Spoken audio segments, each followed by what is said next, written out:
मंगलवार की व्रत कथा। प्राचीन समय की बात है कि किसी नगर में एक ब्राह्मण रहते थे। उनके कोई संतान न होने के कारण वह बेहद दुखी थे।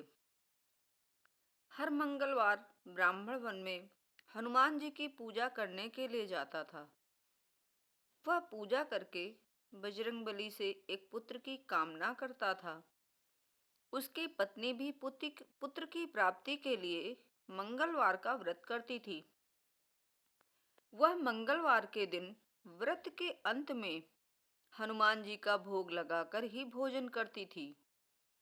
एक बार व्रत के दिन ब्राह्मणी ने भोजन नहीं बना पाया और न ही हनुमान जी का भोग लगा सकी। तब उसने प्रण किया कि वह अगले मंगलवार को हनुमान जी का भोग लगाकर ही भोजन करेगी। वह भूखी प्यासी 6 दिन तक पड़ी रही। मंगलवार के दिन वह बेहोश हो गई।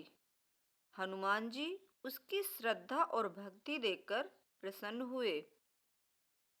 उन्होंने आशीर्वाद स्वरूप ब्राह्मणी को एक पुत्र दिया और कहा कि यह तुम्हारी बहुत सेवा करेगा।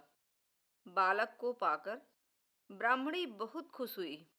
उसने बालक का नाम मंगल रखा। कुछ समय उपरांत जब ब्राह्मण घर आया तो बालक को देख पूछा कि वह कौन है। पत्नी बोली कि मंगलवार व्रत से प्रसन्न होकर हनुमान जी ने उसे यह बालक दिया है।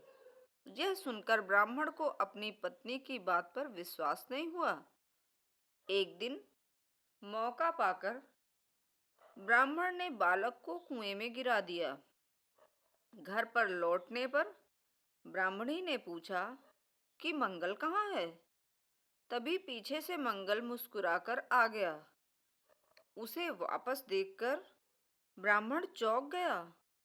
उसी रात को बजरंगबली ने ब्राह्मण को सपने में दर्शन दिए और बताया कि यह पुत्र उन्होंने ही उसे दिया है। सच जानकर ब्राह्मण बहुत खुश हुआ, जिसके बाद से ब्राह्मण दंपति नियमित रूप से मंगलवार का व्रत रखने लगे। मंगलवार का व्रत रखने वाले मनुष्य पर हनुमान जी की अपार कृपा होती है। जय बजरंगबली बाबा।